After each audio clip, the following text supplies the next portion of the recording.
मैं एडसमेट्टा घटना की ग्राउंड रिपोर्टिंग करने बीजापुर के एडसमेट्टा पहुंचा। ग्राउंड रिपोर्ट मैंने किया और एडसमेट्टा घटना का जब भी जिक्र होता है तो बीज पंडुम का जिक्र होता है। बीज पंडुम क्या है ये मैं आपको इस वीडियो में बताऊंगा। नमस्कार, मैं मुकेश चंद्राकर हूं और आप बस्तर जंक्शन देखना शुरू कर चुके हैं। आगे बढ़ने से पहले एक गुजारिश है कि यदि अब तक आपने बस्तर जंक्शन के यूट्यूब चैनल को लाइक और सब्सक्राइब नहीं किया है तो अब कर लीजिएगा, क्योंकि हम ग्राउंड पे उतर के बस्तर के ज़मीनी हकीकत दिखाने की कोशिश करते हैं। वीडियो की शुरुआत में जैसा कि मैंने कहा, बीज पंडुम क्या है मैं ये बताऊंगा। बीज पंडुम का जिक्र अक्सर बस्तर में चाहे वो सारकेगुड़ा घटना हो या एडसमेट्टा घटना हो, बीज पंडुम का जिक्र होता है। बीज पंडुम क्या है, मेरे अंदर भी क्यूरियोसिटी थी जानने की, किस तरीके से बीज पंडुम मनाते हैं यहाँ के आदिवासी, वो हम जानते हैं। अच्छा, बीज पंडुम के बारे में आप ही बता रहे थे कुछ देर पहले। क्या नाम हुआ आपका, कहाँ के रहने वाले हैं? बिंतु रामिका, बीजापुर जिला के गंगालूर थाना क्षेत्र अंतर्गत कमकानार से हूँ। बीज पंडुम क्या है दादा? बीज पंडुम ने ये हमारे मतलब परंपरा के अनुसार, ये आदिवासी का समाज के रीति रिवाज के अनुसार बीज पंडुम एक मुख्य होता है, जिसमें मुख्य त्यौहार आदिवासियों की मुख्य त्यौहार जी, आदिवासी की मुख्य त्यौहार, और जिसमें हम लोग धान के बीज घर से बाहर निकालते हैं। जैसे वहाँ पे मुख्य घर होता है जिसे हमें कोड्डी के नाम से जानते हैं। कोड्डी मतलब जिस जगह पे देवता हो उस घर के मतलब जो बड़ा सियान होता है, और वो सारी चीज़ें मतलब हर एक गांव में कितने जनसंख्या होते हैं, हर घर से मतलब धान के बीज थोड़ा थोड़ा लेके जाते हैं। जैसे ये देखिए यहाँ पे मौजूद है, इधर आइए दिखाइए। अच्छा, ये क्या है? ये वही बीज है सर। अच्छा, ये बीज है जी। इसको उधर रख दो। हाँ जी। अच्छा, जूता पहन के आ रहा हूँ, सॉरी, माफ़ी चाहूँगा। आप लोगों के आस्था का केंद्र है दरअसल। अच्छा, इस जगह को क्या बोलते हैं आप लोग? इस जगह को हाँ घमम गुड़ी के नाम से जानते हैं। गम्मम गुड़ी जी। ये मंदिर है आदिवासियों का, देखिए झोपड़ी नुमा मंदिर है। अंदर आइए अजय। तो इस तरह से आप लोग बीज लाते हैं जी, ये धान नज़र आ रहा है, छू सकता हूँ मैं? छू सकते हैं। हाँ, ये देखिए इसमें धान का बीज है और यहाँ पूजा पाठ करते हैं आप जी। ओके, ये अच्छा, हाँ अब आगे बताइए जी। सर यहाँ पे बीज लाते हैं, यहाँ पे सबसे बड़ा पुजारी होता है। हर घर से लाया वाला बीज को थोड़ा थोड़ा करके बांध के लाते हैं, उसको बीज पंडुम के हिसाब से यहाँ का पूरा कार्यक्रम पुजारी करता है। कार्यक्रम समाप्त होने के बाद यहाँ जैसे चावल थोड़ा बहुत लेके आते हैं, और चावल के साथ अगर यहाँ पे मुर्गी भी पूजा जाता है, और उसको यहीं खाना बना के खाते हैं। और कुछ लोग लाते भी हैं चावल, कुछ लोग नहीं भी लाते हैं, घर जाके खाएंगे इस उद्देश्य से आते हैं। तो क्या है, यहाँ 9-10 बजे रात तक रहते हैं यहाँ पे, वो कार्यक्रम समाप्त होते तक। और यहाँ से जैसे समाप्त होगा रात में तो अपना अपना खेती में लेके जाते हैं, जो मुख्य खेत होता है जिसमें मतलब अच्छी फसल हो। ऐसे छोटा सा रहता है, उसको एक बीज खेत के नाम से जानते हैं, जो वो खेत में लेके जाते हैं।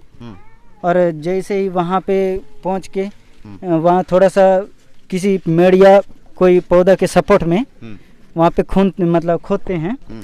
जैसे ही खोदेंगे वैसे थोड़ा बीज को वहाँ पे छुपाते हैं, जैसे बोते हैं, बो के उसको वैसे बराबर लेवल में करके आते हैं और थोड़ा सा बचा के लाते हैं। जैसे ही ये मुख्य घर में पहुँचते हैं तो वैसे वहाँ की जो परंपरा को संभालते हुए आते रहती है, जो माता स्त्री होती है वो दरवाज़ा खोल कर रखती है, जो बचा वाला बीज ले जाके अंदर सेफ रख सके। मतलब कुछ धान ले जाके आप अपने खेत में रखते हैं, उसी में से कुछ हिस्सा लेके घर जाते हैं। अच्छा, ये रात को ही क्यों जाते हैं? रात को ही क्योंकि ये आदिवासी का कार्यक्रम है, जो रात में कोई ना देखे। जैसे एक दूसरे के बीज को देखने से वहाँ से कोई उठा के ले जा सकता हो, तो उसकी यहाँ अच्छी फसल हो, ये आदिवासी का मानना है। अच्छा, इसलिए रात में इस पंडुम को रात में करते हैं। ओके, फिर घर में जो बचा के धान ले जाते हैं, तो जैसे बारिश होना चालू होगा तो ऐसे उस धान को मतलब वो बीज वाला धान को जो घर की बीज में मिला के उसको भिगाते हैं। भिगा के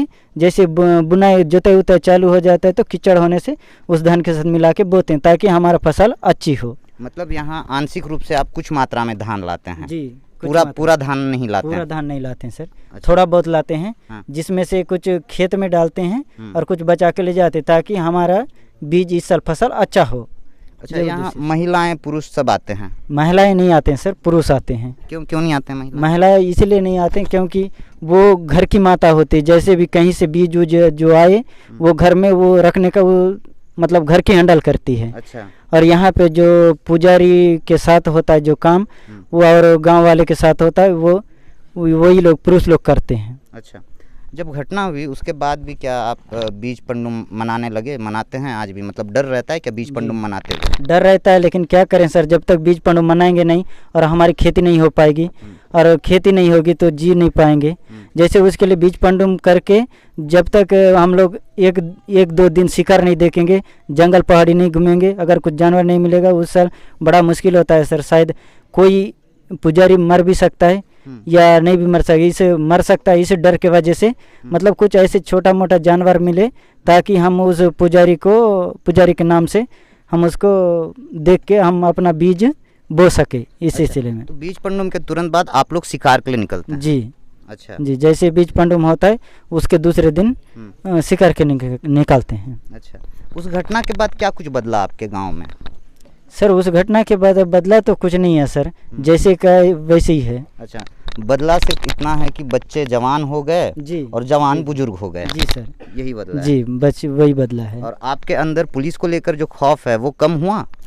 कम तो नहीं हुआ है सर। देखिए अभी जैसे यहाँ पे उस घटना घटा है, तब से तो हर व्यक्ति के दिल में वही डर है कि आज भी साल आने के मतलब हर साल के बाद जब इस जगह पे पहुँचते हैं उस बीज पंडुम मनाने के लिए, कहीं ऐसा तो नहीं है कि पिछली बार हुआ, ऐसा हो सकता है, इस बात का तो डर रहता ही है सर। अच्छा जी। तो बीज पंडुम के बारे में कुछ और विशेष जानकारी देना चाहेंगे? सर इतना ही है सर। इतना ही है? जी।